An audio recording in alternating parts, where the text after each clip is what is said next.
साथियों नमस्कार, कैसे हैं आप सब लोग। मजामा केम छो कसा आहेस। आप सबको जय श्री राम, जय बालाजी की, जय खाटू श्याम जी की। आज एक महत्वपूर्ण टॉपिक पर मैं चर्चा करूंगा।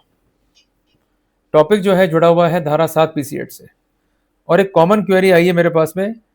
उस पर मैंने नोट्स जो है लिखे भी हैं, और मैं कुछ इंपॉर्टेंट बातें जो है आपके साथ साझा भी करना चाहता हूँ। क्वेरी ये है कि मैं पेशे से एक सीए हूँ, और मेरे विरुद्ध जो है कार्रवाई हुई है धारा 7 पीसी8 में। तो क्या ऐसी कार्रवाइयाँ एज पर लॉ है या नहीं है।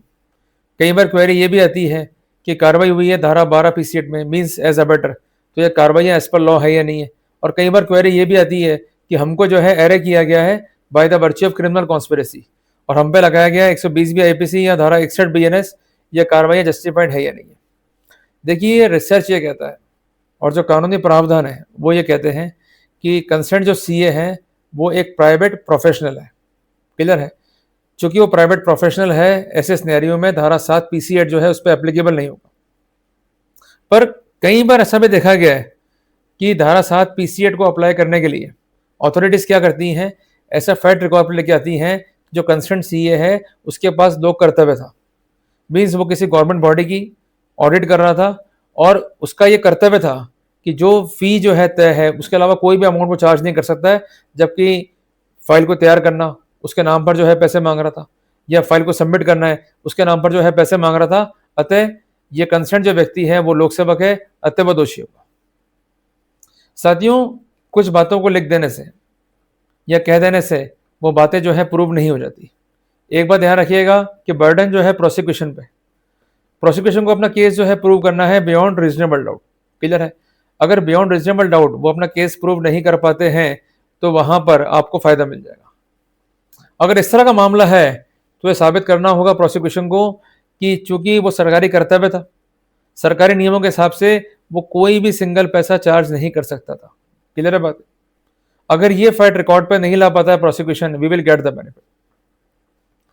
पर अगर ऐसा फैक्ट रिकॉर्ड पे ले आता है प्रोसिक्यूशन तो हमारे लिए जो है ट्रबल है। क्लियर है बात ये। और इसके अलावा अगर हमारा डिफेंस भी यही है कि हमने पैसे लिए हैं, पैसे मांगे हैं, पर जो काम था वो जायज था, तो वहां ये जो स्थिति है ये हमारा है स्पेसिफिक डिफेंस। और स्पेसिफिक डिफेंस को साबित करने का भार जो है अक्यूज पे। अगर आपने ले लिया स्पेसिफिक डिफेंस और उसको आप साबित नहीं कर पाए तो वहां पर कॉन्सिक्वेंसेज जो है आपको फेस करने होंगे।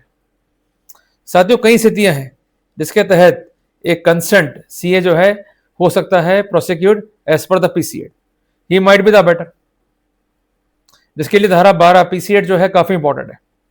पर एक बात ध्यान रखिएगा कि जो प्रोटोकॉल है अबेटमेंट का उसको डिफाइन किया गया बीएनएस में। कैसे होता है अबेटमेंट?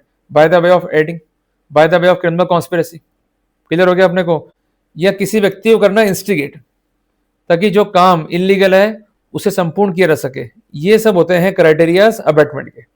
पर जब तक इस बारे में स्पेसिफिक एविडेंस नहीं, स्पेसिफिक इन्वॉल्वमेंट नहीं है सीए का, तब तक उसे दोषी ठहराया नहीं जा सकता। अगर मेयर रोल है तो ऐसे सिनेरियो में यह नहीं कहा जा सकता कि he is the actual abettor. मैं आपको एक महत्वपूर्ण निर्णय जो है नोट डाउन कराता हूं, उसको आप लिख लीजिए। फैसला है सुप्रीम कोर्ट का, जिसका नाम है मुराली कृष्णा बनाम ईडी। फैसला है वर्ष 2025 का। इसमें क्लेरिफाई किया गया है कि जो प्रोफेशनल एरर्स हैं उसके लिए सीए प्रोसिक्यूट नहीं हो सकता। अगर उसे करना है प्रोसिक्यूट गंभीर मामलों में, खासकर आपराधिक मामले, तो वहां पर एविडेंस होने चाहिए रिगार्डिंग द कोल्यूजन। तो वो कैसे होगी? कोई व्हाट्सएप चैट हो, कोई फोन कॉल हो, कोई इंटरसेप्शन हो। जब तक पॉजिटिव अवर्मेंट्स फाइल पे नहीं है विद पॉजिटिव एविडेंसेस, वहां पर prosecution on general facts, on omnibus facts is totally illegal, is totally impermissible. पर प्रॉब्लम क्या आती है कि आप लोग मेरा लेक्चर तो सुन जाते हो, पर जो बातें काम की है उसको फॉलो करते नहीं हो। मैंने बार बार कहा है आपसे कि अगर एफआईआर कट गई तो कट जाने दो, no need to worry, but submit your ज्ञापन। आप अपना लिखित अभ्यावेदन दीजिए, जिसको हम कहते हैं मेमोरेंडम। जब तक हमारा स्टैंड रिकॉर्ड पे नहीं होगा, हम लोग कैसे प्रोसीड करेंगे एंटिसिपेटरी के लिए, या क्वेश्चन के लिए, या रेगुलर बेल के लिए? क्लियर है बात ये। अगर आप जेल में भी ये मान लीजिए इंसेप्शन पे, तो एटलीस्ट जो एक शॉर्ट समरी होती है वो तो हम सबमिट कर ही सकते हैं ना। इसमें क्या ट्रबल आ रही है? जेल से बाहर आने के बाद अपना लिखित ज्ञापन आप एक विस्तृत फॉर्म में जो है सौंप सकते हैं। पर जब तक लिखोगे नहीं तो आईओ जो है जांच नहीं करेगा, और अगर आईओ जांच नहीं करेगा तो वो एक तरफा जांच करके अपना निष्कर्ष जो है कोर्ट को सौंप देगा। तो फिर कोर्ट में आप ये स्टैंड नहीं ले पाओगे कि आपके साथ जो है अनफेयर इन्वेस्टिगेशन हुआ है या अनफेयर इंक्वायरी हुई है।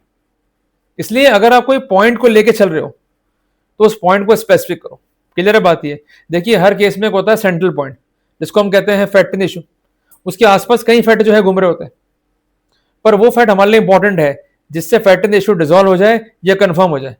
हमें अगर केस जीतना है तो डिजोल्व करना होगा, और केस को हारना है तो कंफर्म करना होगा।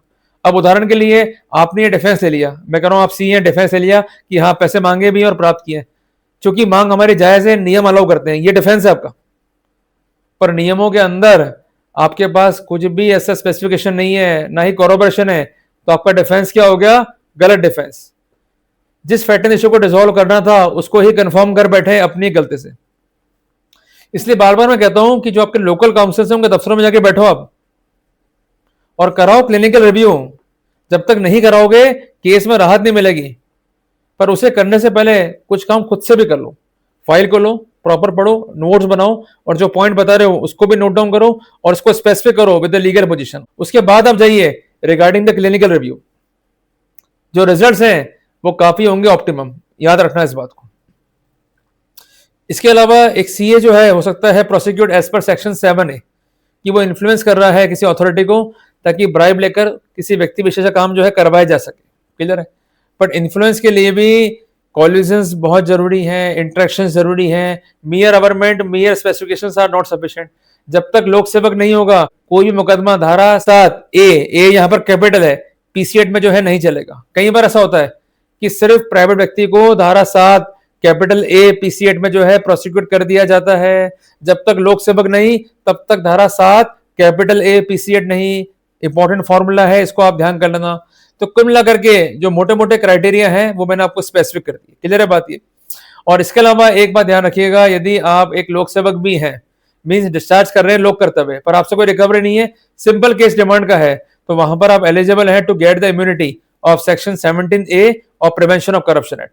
इसके अलावा एक बात ध्यान रखिएगा, एक महत्वपूर्ण जजमेंट है ऑनरेबल सुप्रीम कोर्ट का सीबीआई बनाम के नारायणा राव, जिसमें साफ साफ कहा गया है कि कोई भी प्रोफेशनल हो, चाहे वो लॉयर है चाहे वो सीए है, they could not be prosecuted for conspiracy. There must be the evidence direct to indicate that कि वो भी इस षड्यंत्र में जो है शामिल है। तो इसलिए मैं आपसे आग्रह कर रहा हूं कि जो भी केस लॉ होते हैं वो तो केवल गाइडिंग प्रिंसिपल्स हैं। आपको सबसे पहले ढूंढना है अपने केस में कोर पॉइंट, जिसको हम कहेंगे फैक्ट इन इशू। फिर ढूंढने हैं सराउंडिंग फैक्ट्स।